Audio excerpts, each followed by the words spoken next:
Croyez-vous en Dieu? Je crois qu'il existe une explication à cet univers que l'on pourrait appeler Dieu. On nous a dit que la Bible que nous connaissons était complète, définitive et incontestable. Et si c'était un mensonge?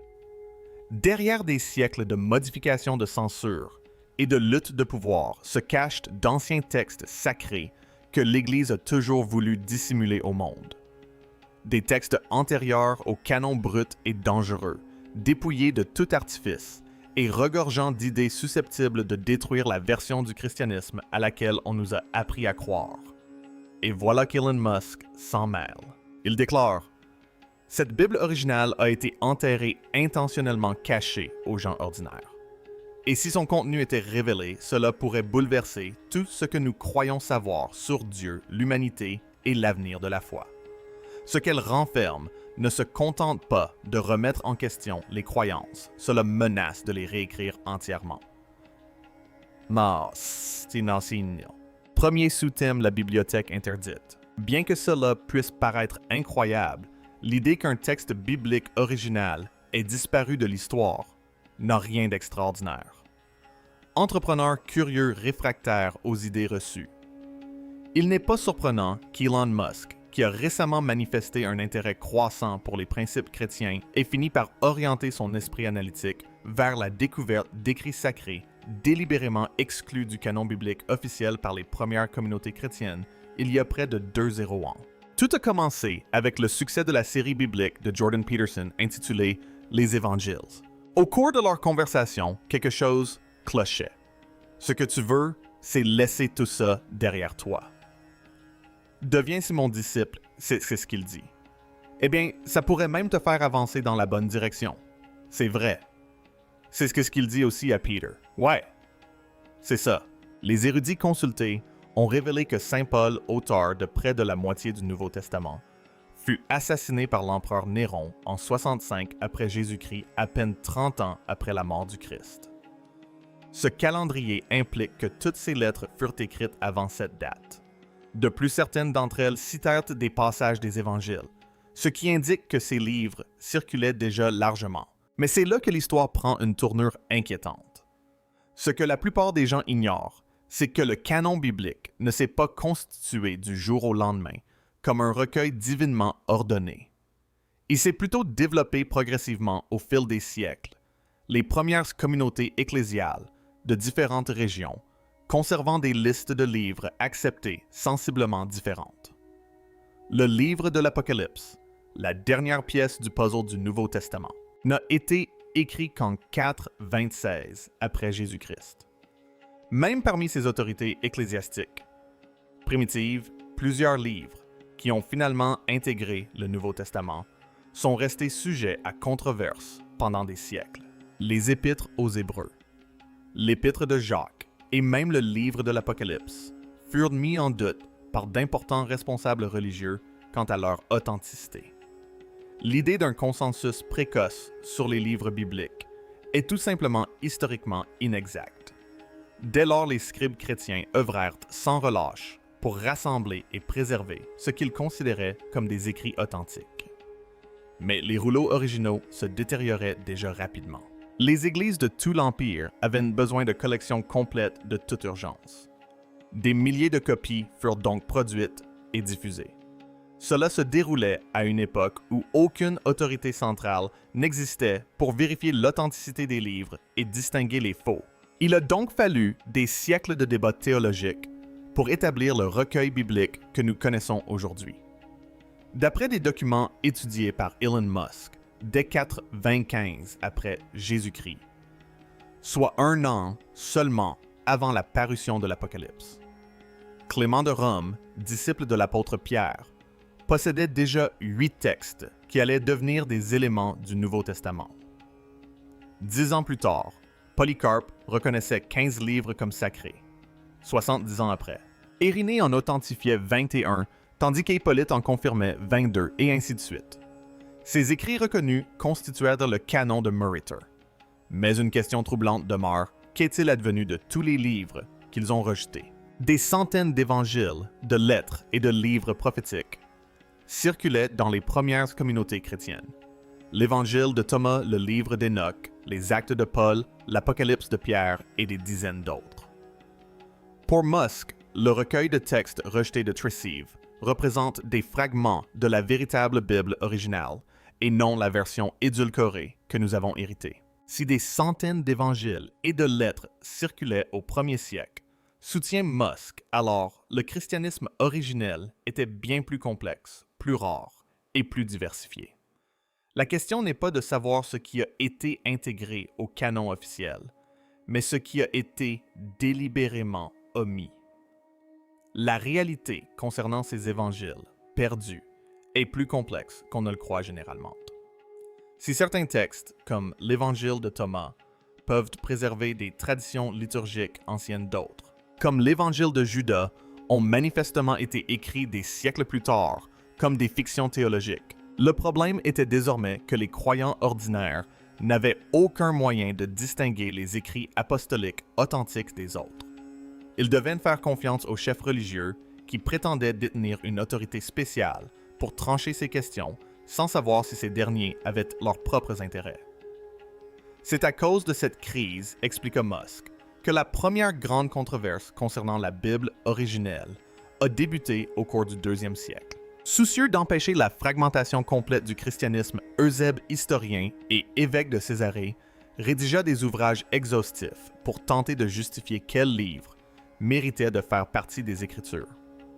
Il les classa en 3 catégories: les livres canoniques, les livres contestés et les livres rejetés.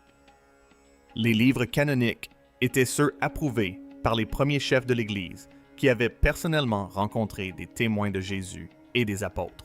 Les livres contestés n'étaient approuvés que par certains des premiers pères de l'Église et l'authenticité de certains écrits, comme le livre de l'Apocalypse, faisait débat. Les livres rejetés étaient ceux que les premiers dirigeants, ayant connu personnellement les apôtres, avaient dénoncés comme frauduleux, puis saints. Jérôme a par la suite apporté des éclaircissements supplémentaires en traduisant les textes approuvés en latin, et ces choix sont devenus la base des textes bibliques que nous lisons aujourd'hui. Mais voici ce qui continue de préoccuper la plupart des érudits. Jérôme, originaire de Bethléem, avait accès à des manuscrits hébreux et grecs aujourd'hui disparus. Et si les véritables enseignements de Jésus étaient déjà systématiquement occultés au moment où Jérôme a entrepris son travail de traduction? Elon Musk pose la question évidente à laquelle personne ne veut se confronter si tant de textes circulaient du vivant des apôtres, qui décidaient lesquels étaient autorisés à être lus aujourd'hui. Et pourquoi devrions-nous croire qu'ils ont fait les bons choix? La réponse vous sidérera. 2e sous-thème, le pari de l'empereur. Le sang était encore frais sur l'armure de Constantin lorsqu'il prit la décision qui allait bouleverser à jamais le christianisme. Le 28 octobre 312, la bataille du pont Milvius venait de s'achever par la noyade de son ennemi Maxence dans le Tibre. Constantin était convaincu que le Dieu chrétien lui avait accordé la victoire après avoir eu avant la bataille la vision d'une croix de lumière portant l'inscription « Par ce signe, tu vaincras ». Il se convertit alors au christianisme.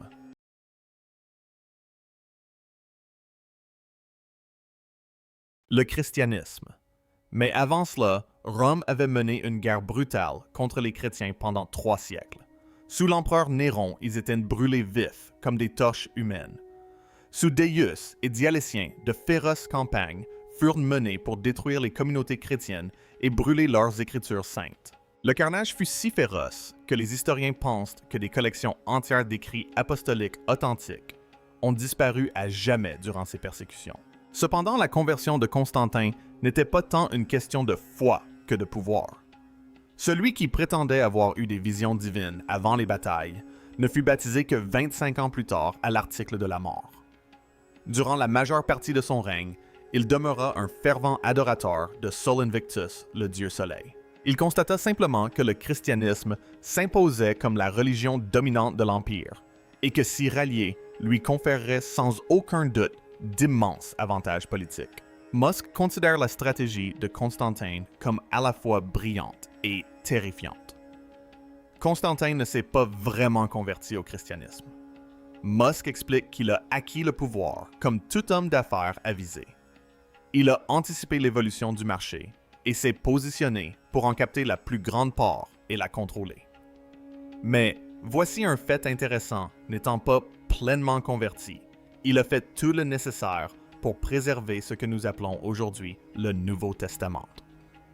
Puis, en 325 après Jésus-Christ, les divisions croissantes au sein du christianisme ont menacé l'ambition de Constantin de régner sur toute l'Italie.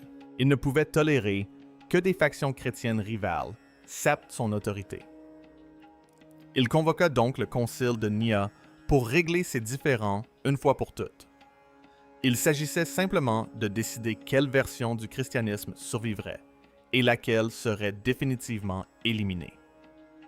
Le concile de Nia établit le credo de Nin, mais surtout, il créa le précédent selon lequel les autorités politiques pouvaient définir la vérité religieuse. Les évêques présents n'étaient pas des théologiens indépendants. Ils étaient les invités de Constantin et leur position, voire leur vie, dépendait de sa faveur. La première liste complète des 27 livres du Nouveau Testament que nous connaissons aujourd'hui n'apparaît qu'en 367 après Jésus-Christ dans une lettre d'Athanase d'Alexandrie. Cela se situe plusieurs décennies après la mort de Constantin et plus de 40 ans après le concile de Nica. Mais voici la question qui devrait terrifier les chrétiens. Combien d'écrits apostoliques authentiques ont été délibérément exclus parce qu'ils ne correspondaient pas aux objectifs politiques de Constantin? Nous savons que des dizaines d'évangiles et de lettres circulaient au IVe siècle. Nous savons que certains textes revendiquaient une paternité apostolique et étaient acceptés par d'importantes communautés chrétiennes. Mais nous savons aussi que Constantin et ses évêques avaient le pouvoir de déclarer hérétique tout texte gênant et d'en ordonner la destruction.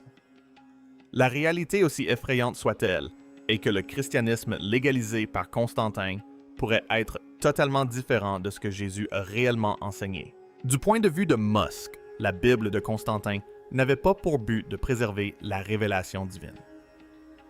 Il s'agissait plutôt de façonner une religion qui alimente sa soif insatiable de pouvoir impérial. Les livres qui y ont été intégrés ne représentaient peut-être pas la vérité divine, mais plutôt ce qui était politiquement opportun. Or, le christianisme politique de Constantin n'était que le début. Pendant 1000 ans, une armée de moines œuvra sans relâche pour que seules les versions approuvées de ces textes subsistent. Et ce qu'ils ont fait pour préserver certains livres, tout en éliminant d'autres, est stupéfiant.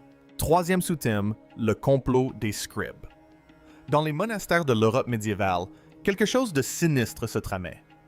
Derrière ces murs se cachaient des hommes et des femmes qui avaient consacré leur vie à leur religion, se consacrant à la copie manuelle des textes les plus sacrés du monde dans des pièces spéciales appelées scriptors. À partir de la fin du IVe siècle, les communautés monastiques devinrent les gardiennes de la littérature chrétienne. Dans leur scriptorum, les moines travaillaient à la lueur des bougies munies de plumes et d'encre, produisant des milliers de copies manuscrites. Mais pour Musk, ces scriptorums médiévaux étaient comme des centres de données, corrompus, où chaque copie manuscrite courait un risque élevé d'erreur fatale. Imaginez si à chaque fois que vous enregistrez un fichier, un programmeur lambda pouvait en modifier le code. Musk explique que c'est ce qui est arrivé à la Bible pendant plus de 1000 ans. Sans système de contrôle de version, sans sauvegarde et sans moyen de vérifier l'authenticité. Le code source original du christianisme a été complètement compromis, et c'est précisément ce défi qu'il devait relever.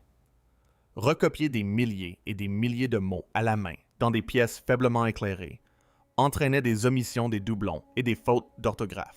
Certains scribes allèrent jusqu'à modifier les textes tantôt par souci de clarté, tantôt pour des raisons doctrinales. Mais tout changea au XIIe siècle avec la publication des Sentences de Pierre Lombard, un ouvrage théologique devenu la référence incontournable de la doctrine chrétienne. Or, l'œuvre de Lombard s'appuyait largement sur des textes auparavant considérés comme hérétiques ou douteux. Soudain, des livres rejetés par les pères de l'Église primitive furent reconnus comme des sources faisant autorité en matière d'enseignement chrétien. Grâce à l'influence de Lombard, l'Église a progressivement intégré ce que l'on a appelé les livres apocryphes ou deutéroconiques. Des écrits comme Tobat Judith, la sagesse de Salomon et d'autres qui avaient été exclus du canon biblique originel étaient désormais copiés aux côtés des écritures établies et considérés comme ayant la même autorité. L'Église médiévale avait ainsi enrichi la Bible en y incluant des livres que les premiers chrétiens avaient rejetés. Mais la grande majorité des croyants ignoraient tout de cet événement. Les manuscrits bibliques étaient rares et coûteux accessibles uniquement aux autorités ecclésiastiques et aux érudits fortunés. Le peuple dépendait entièrement des enseignements des prêtres. Or, comme mentionné précédemment, ces moines ne se contentaient pas de recopier mécaniquement le texte. Ils étaient également formés pour corriger les passages qui semblaient contredire la doctrine officielle. Cette pratique était si courante qu'elle commençait à ressembler à une campagne concertée visant à réinterpréter la vérité et à garantir que seules les versions de la vérité chrétienne approuvées par l'Église subsistent jusqu'à l'époque moderne. Chaque manuscrit qui transitait par les scriptorums monastiques était potentiellement altéré pour soutenir la version institutionnelle du christianisme. Mais l'Église était sur le point de se heurter à son plus grand défi. Un moine et professeur allemand commençait à soupçonner des agissements suspects dans la manipulation des textes sacrés par l'Église. Son enquête allait révéler des siècles de tromperie. Il s'appelait Martin Luther. Curieusement, ce que Martin Luther découvrit était si choquant que même lui ne pouvait imaginer l'ampleur de ce qui avait été caché aux croyants. La quête de vérité d'un seul homme pouvait-elle vraiment faire tomber une institution qui contrôlait l'information depuis plus de 1000 ans? La révolution imminente allait déchirer le réseau complexe de contrôle que les monastères avaient tissé autour de la vérité chrétienne. Mais elle révélerait aussi que la corruption était plus profonde qu'on ne l'avait jamais imaginé. Quatrième sous-thème, la révélation du réformateur. Le 30 et 1 octobre 1517, les coups de marteau résonnèrent dans Wittenberg lorsque Martin Luther cloua ses 4,25 thèses sur la porte de l'église du château. Il souhaitait que chaque érudit entrant dans l'église y jette au moins un coup d'œil. Mais il ne s'agissait pas simplement de critiques concernant la corruption de l'Église. C'était les premiers coups de feu d'une guerre sur la question la plus dangereuse du christianisme. Que disaient réellement les textes bibliques originaux? Luther était furieux car il avait découvert que l'Église utilisait comme écriture des livres qui n'avaient jamais été acceptés par les premiers chrétiens. Les livres deutéroniques que les monastères médiévaux avaient discrètement ajoutés au canon biblique servait à justifier des pratiques qui contredisaient l'enseignement clair des écrits apostoliques authentiques. Comment ces textes douteux avaient-ils pu acquérir une telle autorité? Mais la découverte de Luther était bien plus importante. Il avait obtenu des manuscrits grecs du Nouveau Testament plus anciens et plus fiables que ceux utilisés par l'Église romaine. Ces manuscrits révélaient que des passages clés servant à justifier l'autorité papale, le purgatoire et le salut par les œuvres étaient soit mal traduits, soit totalement absents des textes les plus anciens. Les dirigeants de l'Église étaient terrifiés. Si les fidèles pouvaient lire eux-mêmes le texte biblique dans leur propre langue, ils découvriraient qu'une grande partie de l'enseignement de l'Église ne reposait pas du tout sur les écrits apostoliques, mais sur des ajouts médiévaux, des erreurs de traduction et parfois même de pures inventions. Lorsque Luther fut déclaré hors la loi par l'Église, il entreprit le projet de traduction le plus périlleux de l'histoire. Il ne se contentait pas de traduire le latin en allemand. Il remontait aux manuscrits les plus anciens disponibles pour retrouver le texte original des auteurs bibliques. Au lieu d'accepter le canon biblique élargi de l'Église, il revint aux 66 livres originaux, acceptés par les premières communautés chrétiennes. Il traduisit séparément les livres canoniques dits Deutéro, précisant clairement qu'ils étaient utiles à la lecture, mais non fondamentaux pour la doctrine. L'invention de l'imprimerie amplifia encore davantage l'œuvre de Luther. Pour la première fois dans l'histoire des copies identiques des textes bibliques, purent être produites en masse et largement diffusées. Cette révolution technologique ne se contenta pas de diffuser la traduction de Luther, Elle multiplia dangereusement le nombre de personnes capables d'élaborer leurs propres interprétations des Écritures, entraînant une explosion des dénominations protestantes. En 1534, Luther acheva sa traduction intégrale du texte biblique, et l'impact fut immédiat et dévastateur pour l'autorité ecclésiastique. Ceux qui pouvaient désormais lire les Écritures par eux-mêmes découvrirent que nombre de leurs enseignements étaient absents des textes originaux. La diffusion de la traduction biblique de Luther à travers l'Europe déclencha une véritable révolution de l'alphabétisation. On apprit à lire précisément pour pouvoir étudier les Écritures par soi-même. Ce qu'ils découvrirent remettait en cause tous les fondements de la doctrine chrétienne. Mais la réaction de l'Église fut immédiate et brutale. Jean Hus, fervent défenseur des enseignements de Luther, fut excommunié et ses disciples exécutés. Michael Sattler fut torturé et tué pour avoir défendu l'autorité biblique au détriment des traditions de l'Église. William Tyndale fut brûlé vif pour avoir traduit le texte biblique en anglais. La liste est longue. Se sentant désormais en danger, Martin Luther se réfugia au château de Wartburg. Ce que l'on ignore souvent, c'est à quel point les débats sur le canon étaient liés aux exécutions et aux enjeux du pouvoir politique. Les autorités religieuses ne se contentaient pas de s'opposer à ces réformateurs sur le plan théologique. Ils perçoivent toute contestation de l'autorité biblique comme une menace pour leur pouvoir politique. Pourquoi le commun des mortels devrait-il lire les textes sacrés par lui-même? C'était une question de vie ou de mort. Luther et d'autres réformateurs utilisaient la critique textuelle et l'analyse historique pour dénoncer des siècles de manipulation. Pendant ce temps, les autorités ecclésiastiques recouraient à la violence pour protéger leur version de la vérité chrétienne. Mais Musk est allé encore plus loin. Il soulève une question dérangeante à laquelle même Luther ne put répondre. Chaque réformateur pense avoir trouvé la vérité originelle. Mais s'ils divergeaient tous sur les livres essentiels, alors aucun n'avait réellement accès au texte source. Luther était peut-être un brillant perturbateur, mais il travaillait avec des données corrompues.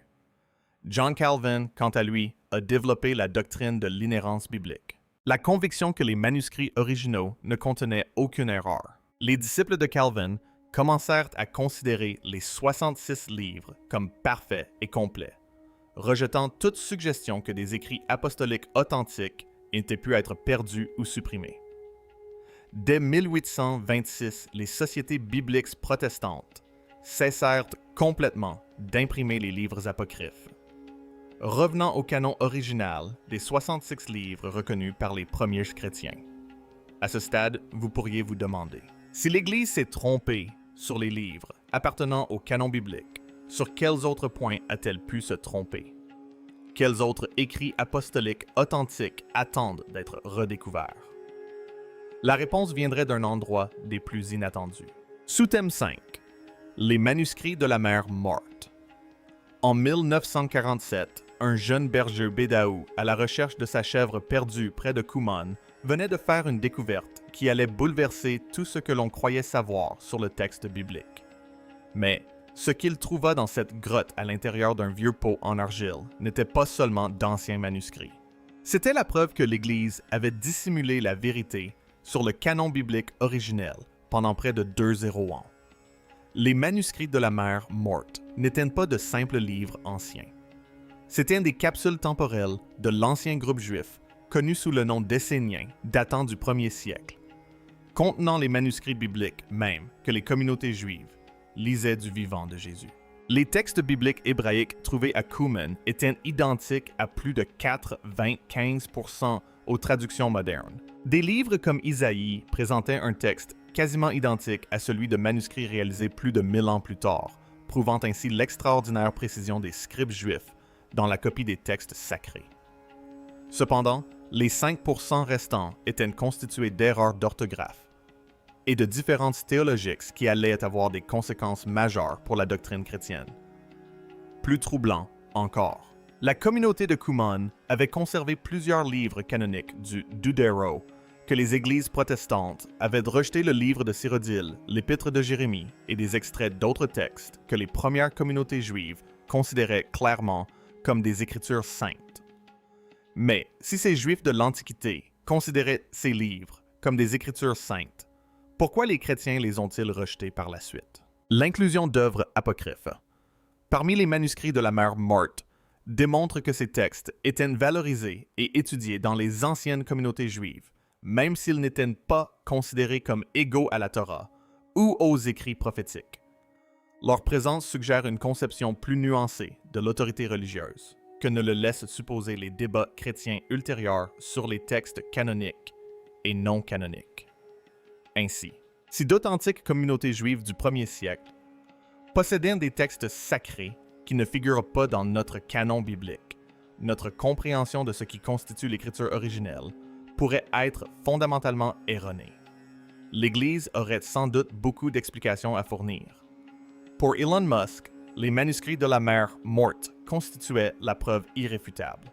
L'idée que la Bible originelle était bien plus vaste et diversifiée que ce que les églises modernes veulent bien admettre est répandue. Des communautés religieuses du 1er siècle avaient accès à des livres et des lettres que notre Bible, pourtant considérée comme complète, ne mentionne même pas. Musk affirme: si ces gens lisaient des textes sacrés dont nous n'avons jamais entendu parler, alors notre Bible n'est pas l'original. C'est une compilation largement remaniée. Ce qui est encore plus choquant, ce sont les révélations des manuscrits concernant le processus de formation du canon. La communauté Qumran ne possédait aucun canon biblique fixe. Il possédait un ensemble évolutif d'écrits sacrés, comprenant des livres que nous reconnaissons, d'autres que nous avons rejetés, et d'autres encore totalement perdus pour l'histoire. Mais, fait peut-être le plus significatif, les manuscrits de la mère Morte prouvent que des versions alternatives des livres bibliques circulaient déjà au 1er siècle. Certains rouleaux contiennent des versions augmentées de livres canoniques, avec des chapitres et des versets supplémentaires. D'autres présentent des versions complètement différentes d'histoires connues, avec des accents théologiques modifiés. La question qui se pose est la suivante: si plusieurs versions des livres bibliques existaient au 1er siècle, comment savoir si l'Église a sélectionné les versions appropriées pour le canon officiel? Et si les versions supprimées avaient en réalité préservé des traditions plus authentiques que celles qui ont survécu? Les manuscrits de la mère Morte ont ouvert une porte que l'Église ne pourra plus jamais refermer. Ils ont évoqué la possibilité que d'authentiques écrits apostoliques restent à découvrir dans des grottes du désert et des ruines antiques.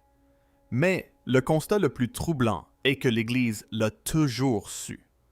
Elle a eu accès à des preuves archéologiques et à des manuscrits découverts qui démontrent que le canon biblique est incomplet. Pourtant, elle a continué d'enseigner que les 66 ou 73 livres représentent la révélation complète de Dieu à l'humanité. Aujourd'hui, 3 milliards de personnes se disent être chrétiennes, mais il se peut qu'elles suivent une religion qui diffère considérablement des enseignements de Jésus. Le texte biblique disponible dans plus de 400 traductions anglaises, issu de plus de 20 fragments de manuscrits anciens, représente l'un des textes les mieux documentés de l'histoire de l'humanité. Pourtant, ces mêmes documents révèlent que notre canon biblique est incomplet, altéré, voire corrompu au point d'être méconnaissable. Les livres du Nouveau Testament rejetés, l'Évangile de Thomas, l'Évangile de Marie et les Actes de Paul ont été écartés par les autorités ecclésiastiques, non pas parce qu'ils étaient considérés comme faux, mais parce qu'ils remettaient en cause le pouvoir institutionnel. Les livres de l'Ancien Testament rejetés rencontrent des problèmes similaires. Le livre de Tobit, le deuxième livre de Maccabée et le livre de sagesse de Salomon ont été exclus des Bibles protestantes, non pas parce qu'ils étaient historiquement peu fiables, mais parce qu'ils soutenaient des pratiques telles que les prières pour les morts et le salut par les œuvres de charité pratiques qui remettaient en question l'enseignement du canon biblique officiel. Mais les manuscrits de la mère Morte ont bouleversé le récit de l'Église sur l'autorité biblique. Ces manuscrits ont prouvé que les anciennes communautés juives possédaient une collection de textes sacrés bien plus importante que celle reconnue par les canons bibliques modernes. Elles possédaient des livres dont nous n'avions jamais entendu parler, des versions alternatives de livres que nous croyons connaître. Le plus significatif est la prise de conscience d'Elon Musk, qu'il ne s'agit pas seulement d'une question historique ou théologique, mais d'un schéma qui se répète à travers toute la civilisation humaine. Les institutions puissantes étouffent systématiquement les informations qui menacent leur autorité. Musk perçoit la suppression de ces textes comme s'inscrivant dans un schéma plus vaste qu'il a observé tout au long de l'histoire humaine, de la censure gouvernementale, des données gênantes, au contrôle de la circulation de l'information par les plateformes technologiques. Il explique que le même instinct qui pousse les institutions modernes à dissimuler les vérités dérangeantes est celui qui a conduit l'Église primitive à enterrer la Bible originale. Elle savait que si le public avait accès à la vérité complète, sa vision du monde s'effondrerait. La vérité existe quelque part, enfouie dans des grottes du désert et cachée dans d'anciennes bibliothèques, attendant que la technologie et la curiosité humaine la libèrent. Et lorsque cela arrivera, ce ne sera peut-être pas seulement le christianisme qui sera transformé, mais tout. Alors qu'en pensez-vous? Ces textes censurés constituent-ils le fondement authentique de la spiritualité humaine que ces institutions ont dissimulé pendant des siècles? Ou devrions-nous croire que les autorités religieuses n'ont préservé que ce que nous avons besoin de savoir? N'hésitez pas à partager votre avis dans les commentaires.